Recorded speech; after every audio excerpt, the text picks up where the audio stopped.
Why does the richest man on your street drive a rusted Honda Civic while you're drowning in car payments for something you can't afford? There's a secret the truly wealthy discovered decades ago, a principle so powerful that speaking it out loud feels like betraying your own tribe. It's called the gray man theory, and it's the reason why the people with real money look like they shop at thrift stores while you're wearing designer logos like a walking billboard for your own financial suicide. This isn't about frugality. This isn't about being cheap. This is about understanding that in modern America, visibility equals vulnerability. And the moment you look wealthy, you become prey. Let me paint you a picture. It's 2008, and the financial system is collapsing like a house of cards soaked in gasoline. Banks are failing. Fortunes are evaporating overnight. And in a quiet neighborhood in Connecticut, there's a man named Richard. Richard has been your neighbor for 15 years. You've seen him mowing his own lawn. You've watched him drive the same faded Subaru since the Clinton administration. His house is nice, but unremarkable. Vinyl siding, a modest garden, nothing that would make you look twice. When the crash happens, you lose your job. Your retirement account gets cut in half. You're terrified, scanning the news every morning like it's a death sentence written in stock tickers. But Richard seems fine, more than fine. He's calm, almost serene. You run into him at the grocery store, and he's buying the same generic brand cereal he always buys, and you can't help but ask him how he's holding up. He smiles, that quiet smile you've seen 1,000 times, and he says he's doing okay. His investments are diversified. He'll be fine. 6 months later, you find out the truth from another neighbor who works in finance. Richard isn't just fine. Richard is worth somewhere north of $40 million. $40 million. And you had absolutely no idea. You've been living next to wealth that could buy your entire block, and it was completely invisible to you. That Subaru? Paid for in cash decades ago, and maintained meticulously, because why would you replace something that works? That modest house? Purchased outright in the early 90s. No mortgage, sitting on land that's appreciated 800%. Richard wasn't pretending to be middle class. He simply never bothered to perform wealth for an audience that didn't matter. This is the gray man theory in its purest form. The idea that true wealth whispers while poverty screams. That the most dangerous thing you can do with money is let other people know you have it. And here's the part that's going to make you uncomfortable. The part that's going to feel like a personal attack. Every single financial decision you've made in the last decade has probably been the exact opposite of what Richard would do. You've been conditioned, programmed, groomed by a system that profits from your visibility, from your need to signal status, from your deep primal fear that if people don't see your success, it doesn't exist. So let me take you back, way back, because this story doesn't start with influencers or Instagram or the modern social media hellscape. This story starts in the 1930s, in the aftermath of the Great Depression, when an entire generation learned a lesson about money that we've spent the last 90 years trying to forget. Picture America in 1932. Unemployment is at 25%. Bread lines stretch around city blocks. Families who were middle class 6 months ago are now living in shanty towns made of cardboard and corrugated metal. Places they started calling Hoovervilles because the president's name became synonymous with failure. And in this landscape of absolute devastation, something interesting happens to the people who still have money. They hide it. Not because they're ashamed, not because they're humble, but because being visibly wealthy in an era of mass starvation is genuinely dangerous. There are stories from this period, stories that don't make it into the sanitized history textbooks, of wealthy families getting robbed, of kidnappings, of violence directed at anyone who looked like they still had something while everyone else had nothing. The rich learned to dress down. They learned to drive ordinary cars. They learned that a diamond necklace worn to the opera might as well be a target painted on your back. My grandfather lived through this. He was a child during the Depression, and he told me stories that stuck with me like splinters. His family wasn't wealthy, but they were doing better than most. His father had a small business that survived because it dealt in necessities, things people needed even when they were broke, and he remembered his father giving him explicit instructions. Never talk about what we have. Never tell the other kids that we ate meat last night. Never show them your new shoes, because the moment you do, the moment they know you have something they don't, you're not their friend anymore. You're a reminder of their loss, and people do terrible things when they're reminded of what they've lost. This wasn't paranoia.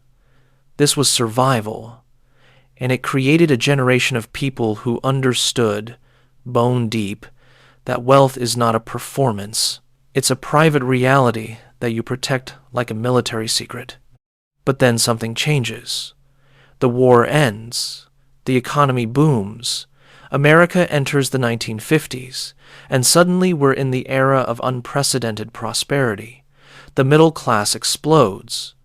Suburban neighborhoods spring up like mushrooms after rain. And for the first time in American history, a massive number of people have disposable income.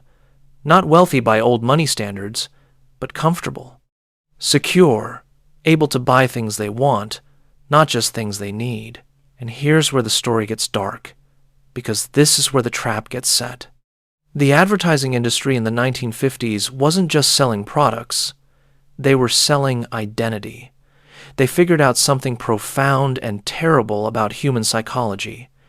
People are desperate to be seen. We're tribal animals. We're status-obsessed primates in business suits. And the fastest way to communicate status isn't through quiet competence or long-term security.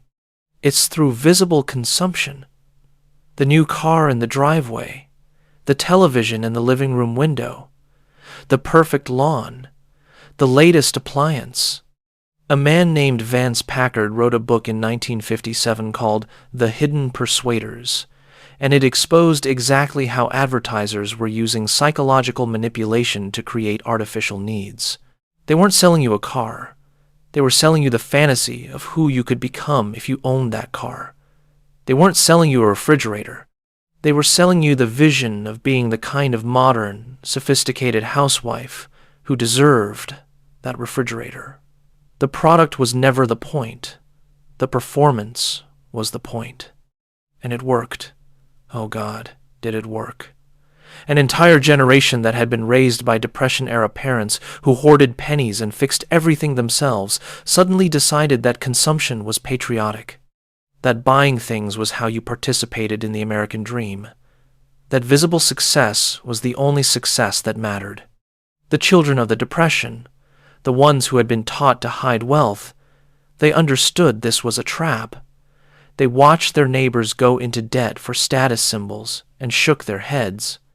They kept their money quiet. They invested instead of spending. They bought assets instead of liabilities.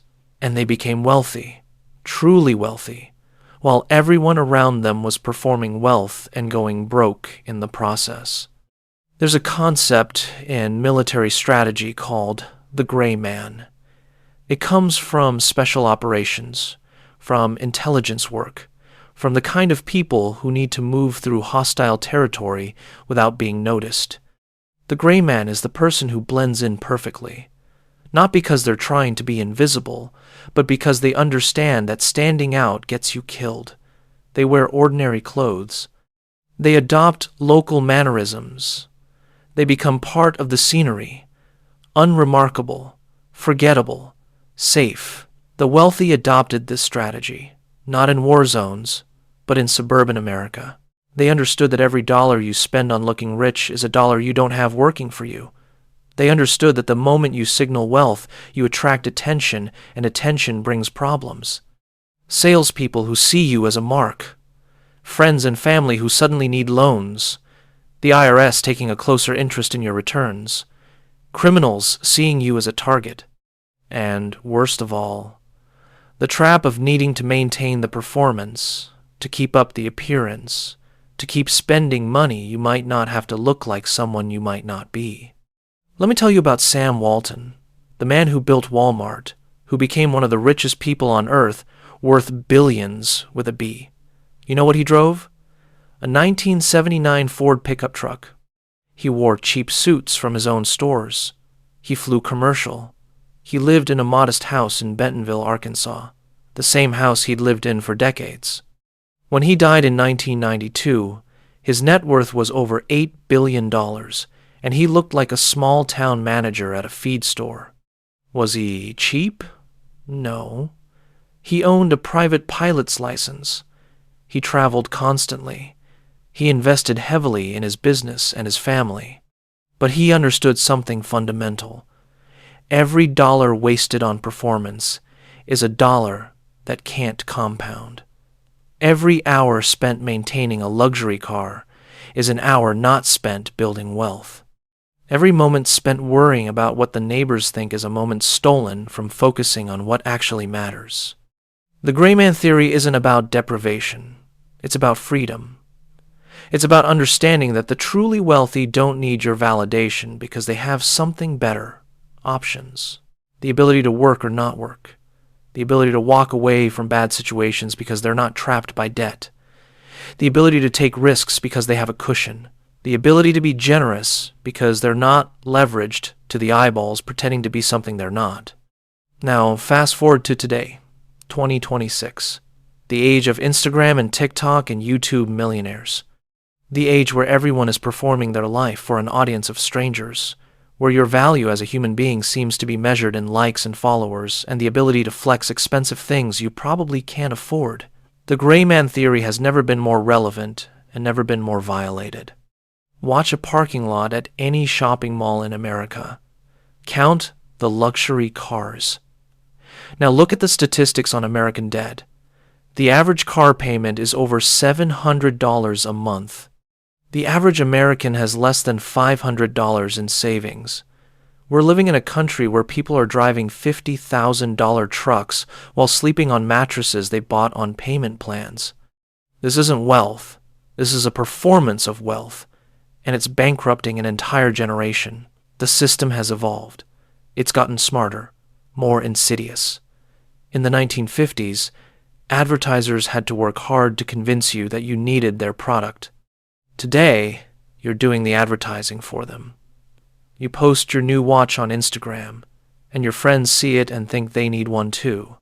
You show off your vacation, and suddenly everyone else's life feels inadequate. You're not just consuming, you're recruiting other consumers. You're a volunteer soldier in an army designed to keep everyone broke and desperate for the next hit of visible status. And here's the really insidious part. The people selling you this lifestyle, the influencers and celebrities and corporate spokespeople, most of them don't own the things they're showing you. That watch is loaned, that car is leased, that house is rented for the day. The entire performance is fake, but your response to it is real. Your feelings of inadequacy are real. Your debt is real. Your trapped, desperate, paycheck-to-paycheck existence is real. They're playing dress-up with rented props, and you're mortgaging your future to compete with a fantasy. The truly wealthy today, the people with real money, the ones who don't need to work another day in their lives if they don't want to, they're not on social media flexing. They're invisible. They're driving reasonable cars and living in nice but not ostentatious houses and wearing clothes that last. They're the ones who could afford anything but choose to afford peace of mind instead. I know a woman. Let's call her Angela. She runs a small manufacturing business. Nothing glamorous. They make industrial parts for agricultural equipment. She started the company in her garage in the early 2000s, worked 80-hour weeks for years, lived on ramen and determination. The business grew. She never took on debt. She reinvested every profit. She paid her employees well, but kept her own lifestyle modest.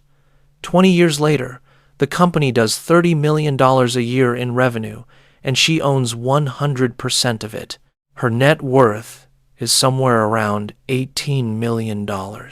You know what she drives? A Honda CR-V. A nice one, sure, but It's 5 years old and she bought it used.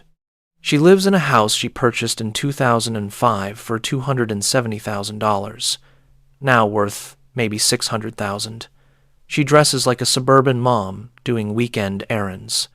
If you passed her on the street, you wouldn't look twice, and that's exactly how she wants it.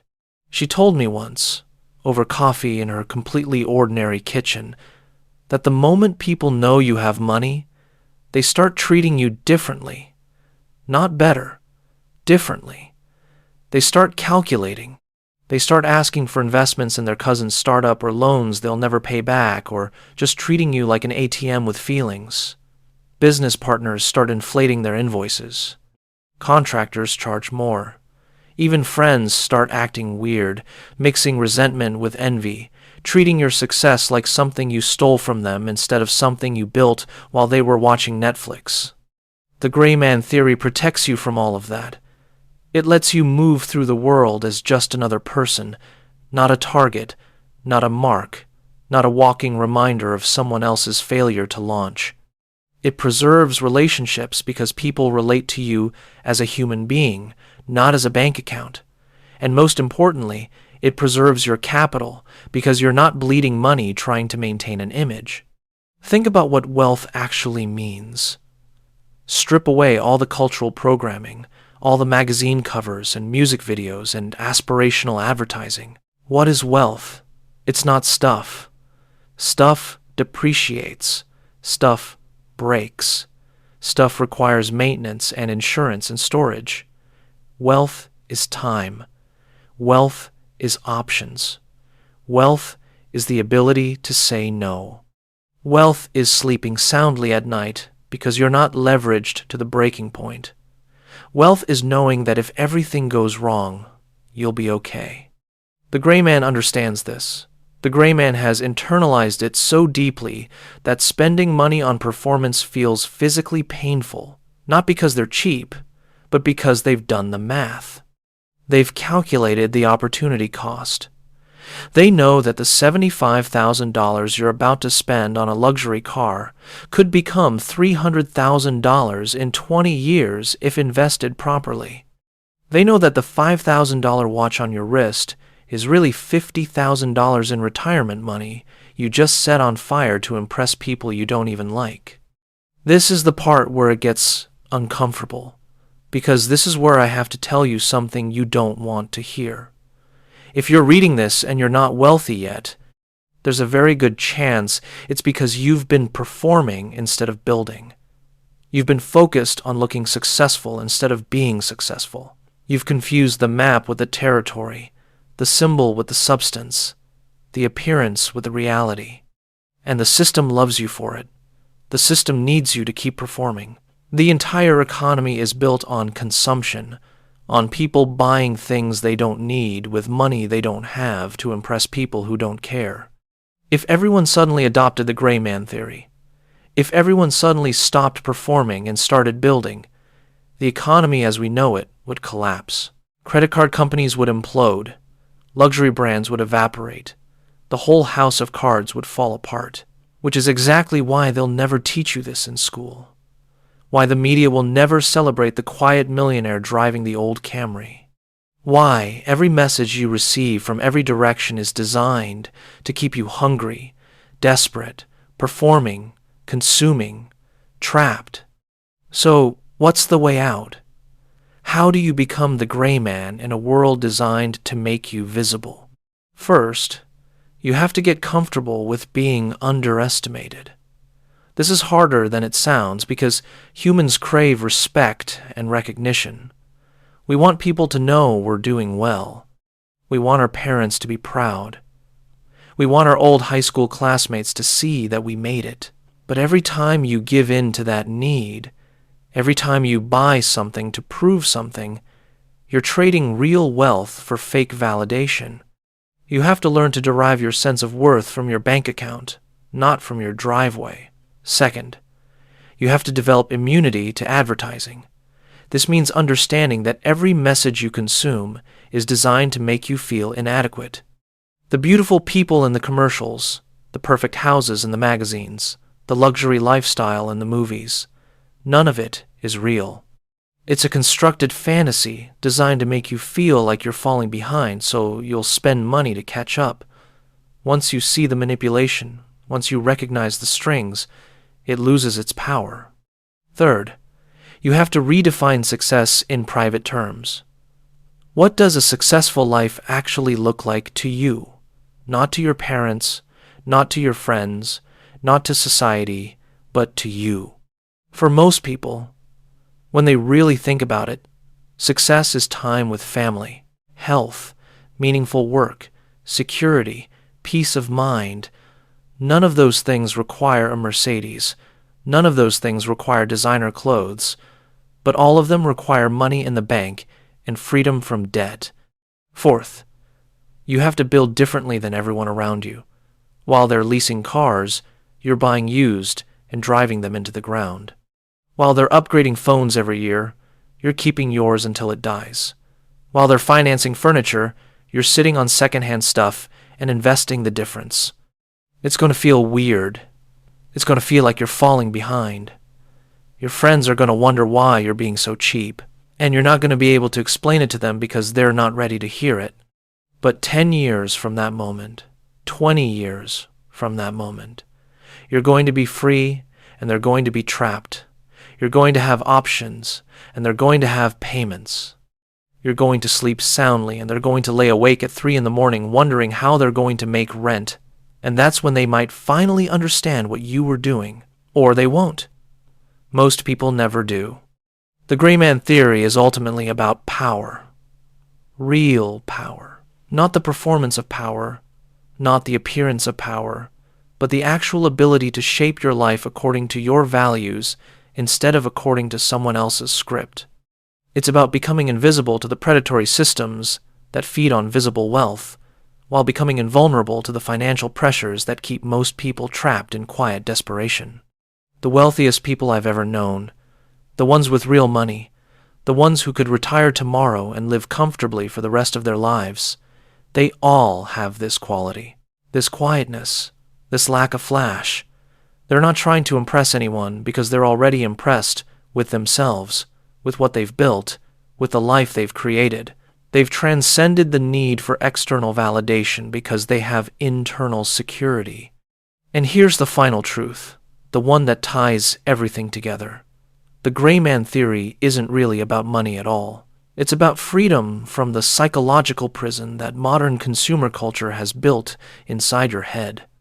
It's about recognizing that you've been programmed since childhood to equate your worth with your consumption, and that every day you participate in that system, you're voting for your own enslavement. The richest man on your street drives a rusted Honda Civic because he's free and you're not, because he's done the math and you're still doing the performance, because he's living his life and you're living someone else's fantasy of what life should look like. And until you understand that, until you really internalize it, you're going to keep trading your future for the approval of people who are just as trapped as you are. True wealth is invisible, not because it's hiding, but because it doesn't need to be seen.